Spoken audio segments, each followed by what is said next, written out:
Reflect in English podcast. Welcome to our podcast. Today, we're taking a deep dive into something many of us wonder about.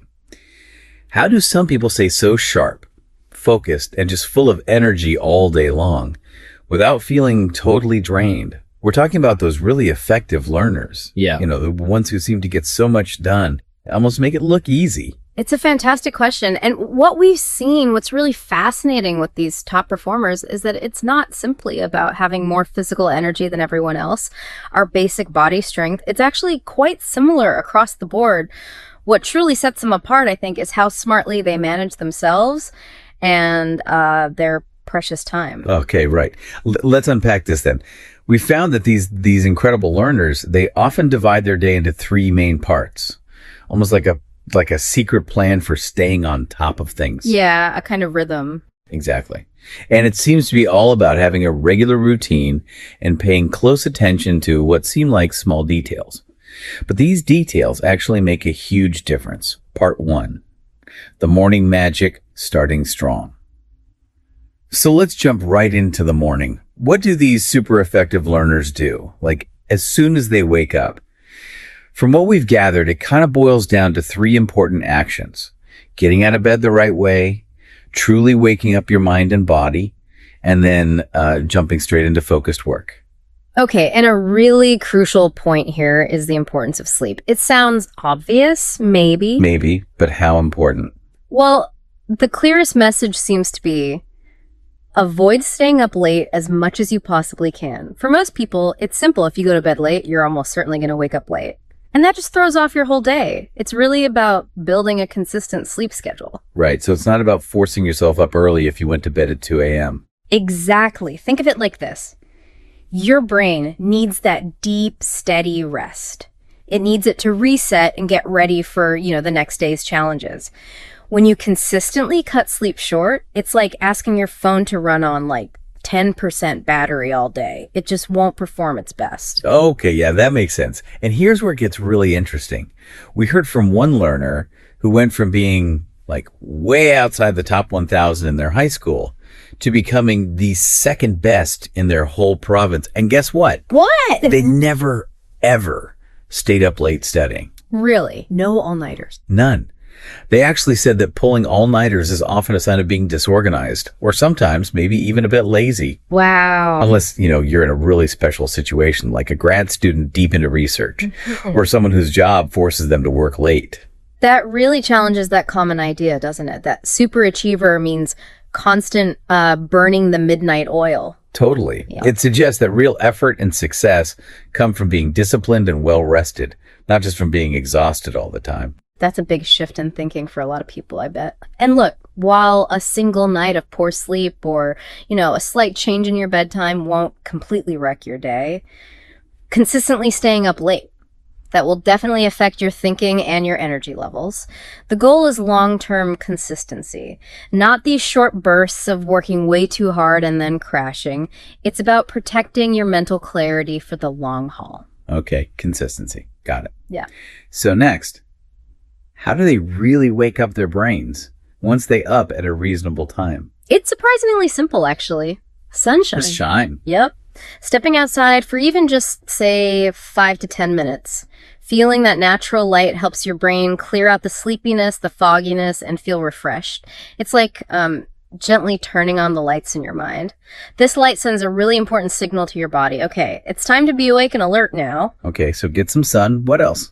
After that, they add a little bit of light exercise, just enough to get your body moving and maybe slightly out of breath. Like a full workout? No, not necessarily. We're talking a quick walk, maybe some stretches, a few jumping jacks.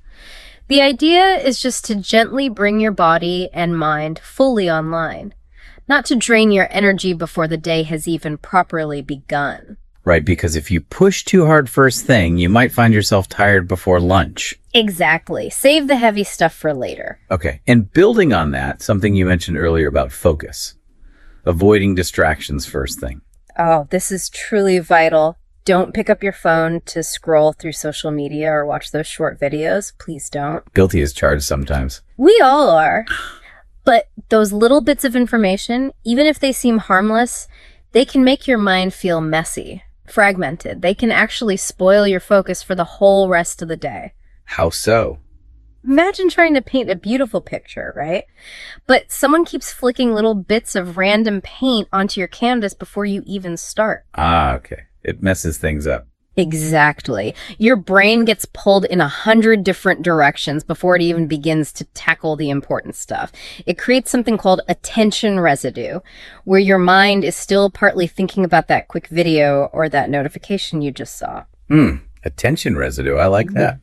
So I heard one person even mentioned they usually don't touch their phone in the morning at all. Yes, that's the ideal for some.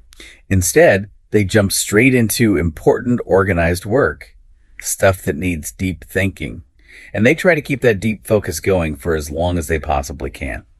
And that isn't just about avoiding distractions, is it? It's about actively filling your early hours with high-value, structured tasks, things that demand your full attention. Yeah, it's a powerful way to set the best possible tone for your entire day. It's a very smart choice. Protect that mental clarity. By diving into meaningful work right away, you're clearly telling your brain what matters most instead of letting it get pulled around by random notifications and, cat videos. Right. This early focused effort builds momentum. It really does. And think about famous people who understood this. So many highly successful individuals, from writers to business leaders, they really made the morning their peak productivity time. Like who? Well, Ernest Hemingway, the writer, he would apparently write standing up in the mornings when his mind was freshest. Then he'd do reading or interviews later. He dedicated his clearest hours to his most demanding work, his creative work. Okay. And Haruki Murakami, another very well-known author, he'd write all morning, right through until the afternoon, sometimes even skipping lunch because he was so completely in the zone. Oh. He called it his canned work method. Like, he just kept going, sealed off from interruptions, like a can of food until the work was done. He just would not break his flow. That's dedication. Any others? Oh, yeah. Then there's Balzac, the famous French writer. He had a truly unique routine. He'd sleep from about 8 p.m. to midnight. Wait, only 4 hours. At first, yeah. Then wake up and write until noon. He made sure his day started during the absolute quietest time in Paris, minimizing any outside noise or disturbances. Even Steve Jobs, co-founder of Apple, he was known to wake up at 4 a.m. sometimes and focus on work without any interruptions. He valued that quiet, uninterrupted, deep work time above almost anything else. So what really stands out here isn't just when they started their day, right? Right. But how fiercely they protected that early morning time. Exactly. For their most important and challenging tasks. It's clear that successful people, both from history and today, they truly get it. Using the morning well is key to using the whole day well. It's not just about waking up early. It's about what you do with those quiet, fresh morning hours to make them count. Right. Oh, and one last thing for the morning routine. Breakfast. Always eat breakfast. Yes. Fuel the machine. What kind of things? Well, what we've seen suggests simple things like maybe a rice ball, a poached egg, or some white porridge. Ah, so light but sustaining. Exactly. Light enough not to weigh you down, but they give you that steady fuel you need. Keep your brain and body running smoothly until lunch. Avoid that mid-morning energy dip. Makes perfect sense. Part 2. The midday boost, staying energized.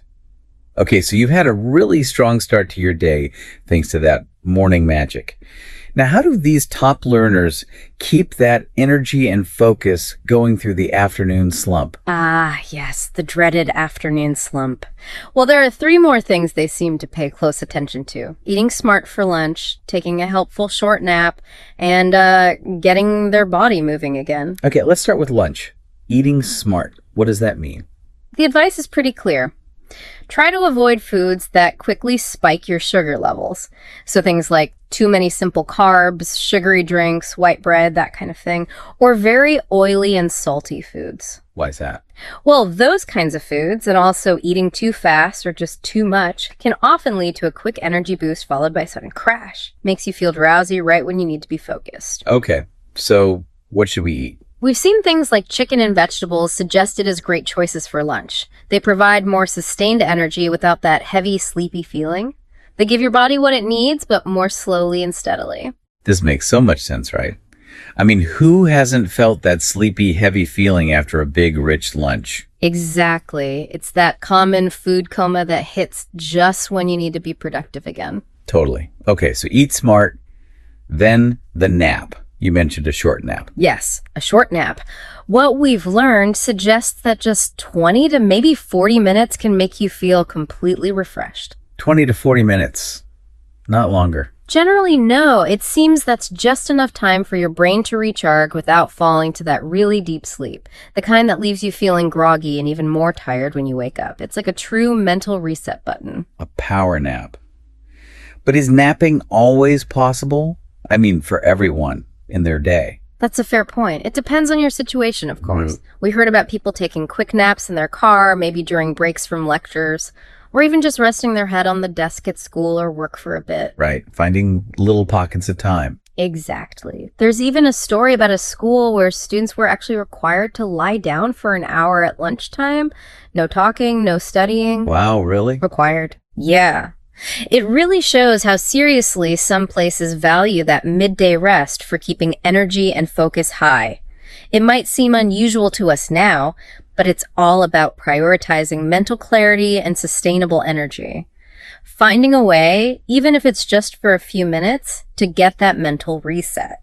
Okay, find a way to nap if you can. What's the third thing for the afternoon? Afternoon exercise. More exercise. After This morning. Yep. But maybe a bit more vigorous this time. What we've found suggests that the afternoon is actually when our body naturally has the most energy for physical activity. Interesting. So maybe a 30-minute run or a workout session, it can really help clear your mind, boost your energy levels again, and sharpen your focus. It gets the blood flowing, shakes off any afternoon slumps or that mental fog. It's not just about keeping fit, it's a powerful mental reset. Yeah, I can see that. After sitting and focusing for hours, moving your body could really break through that mental tiredness. Definitely. It refreshes your ability to concentrate. But what if you can't get to a gym or don't have 30 minutes? No problem. If you can't go to a gym, don't worry. Climbing stairs works wonders. Seriously. Okay. Or even, get this, singing loudly and passionately. It can have a similar effect Singing how?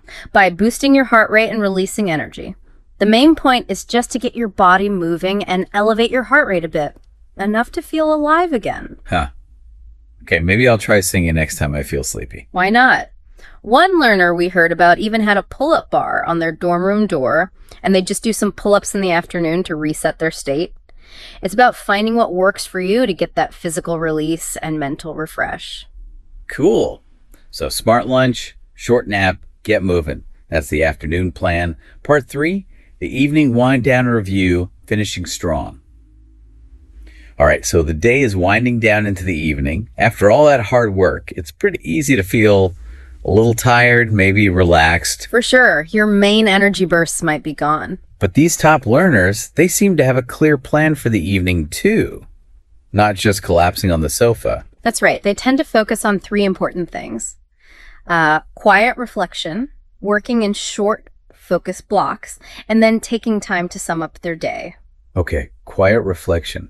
What does that involve? Is it like full-on meditation? It can be, but it doesn't have to be. A key insight here is the idea of just quiet time, often called meditation, sure. After dinner, maybe as evening sets in, just 15 minutes of quiet can be incredibly helpful. It's not necessarily about sitting in a specific yoga pose or chanting mantras, unless you want to. It's more about simply closing your eyes, trying to let go of extra thoughts, and just giving your mind a rest. So clearing the mental clutter from the day. Exactly. It's a powerful way to do that and prepare your mind either for some more focused work if needed or for restful sleep later on. Is there an example of this? Yeah, a great one shared was about a Chinese scholar. After traveling and feeling tired, he would always spend 15 minutes in quiet reflection before getting back to work or study. So it helped him refocus even when drained. Precisely. It's about calming your mind, improving your focus, even when you're physically or mentally a bit worn out. It's a really powerful tool for self-management. Lets you choose how you enter the next phase of your evening. Okay, 15 minutes of quiet time. Then you mentioned working in short blocks. Yes. Working in short blocks or intervals seems key in the evening when your energy might not be at its peak, like it was in the morning. Like the Pomodoro technique. Exactly like that, yeah. You might have heard of it where you work intently for, say, 25 minutes and then take a short 5-minute break. This kind of structured approach helps you keep your focus in shorter bursts. It prevents you from feeling burnt out or overwhelmed when your energy is lower.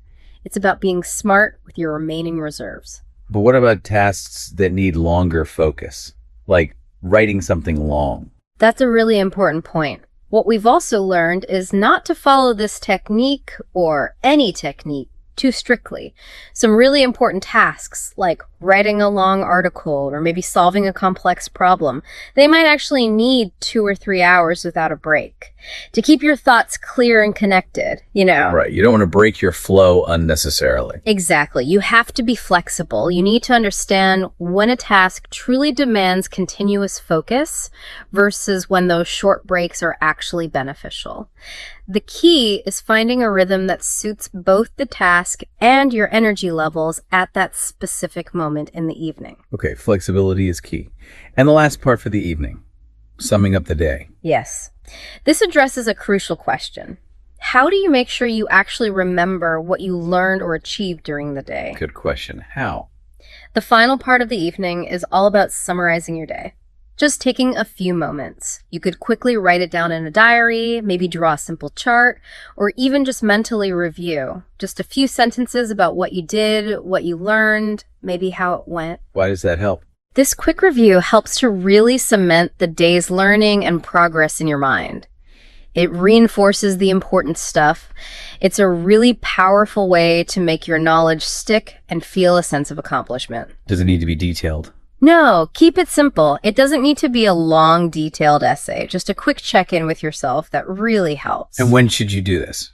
Try to do the summary right before bed or close to it. Okay. And also, related to bedtime, it's generally a good idea to avoid really heavy exercise or very hard mental work, like, complex math problems, in the last half hour or so before you plan to sleep.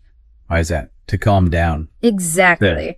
This helps your mind calm down properly and get ready for a good deep rest. It ensures you get that quality sleep you need to prepare you for another great day tomorrow. So it's a gentle wind down, not revving your brain up right when you want it to power off. You got it. What truly stands out here when you look at all these pieces together is that all these small, smart habits, when you do them consistently, day after day, they lead to truly amazing results over time. Yeah, it's not magic, is it? Not at all. This isn't just theory. It's actually how highly effective people manage themselves to become stronger, more capable versions of themselves. It's about building a powerful system for sustained performance, rather than just trying to rely on willpower alone, which often fails. So what does this all mean for you, our listener? It means you absolutely have the power to manage your energy and time better too. It really does. It's about being mindful, being aware of your own routines, and then making small intentional choices throughout your day. Exactly. It's not about needing superhuman strength or anything like that. It's about smart self-management, understanding how your own brain and body work best. And you listening, you're all about gaining knowledge quickly but thoroughly. We really hope this deep dive into the daily lives of top learners gave you maybe some aha moments, or at least some practical tips you can try out right away. Yeah, it shows that being truly effective isn't just about working harder, is it? It's about working so much smarter. Definitely. Remember, it's about managing your own system, your own energy, not just relying on physical strength or forcing things. So thinking about your own day, what's maybe one small change you could try? Something in your morning, perhaps, or midday, or your evening routine. Something to feel just a bit more focused, a bit less tired. Just one small thing you could start today, maybe. Exactly. That's a great thought to leave you with. Thanks so much for joining us for this deep dive. We hope you feel more informed and maybe inspired to supercharge your own day.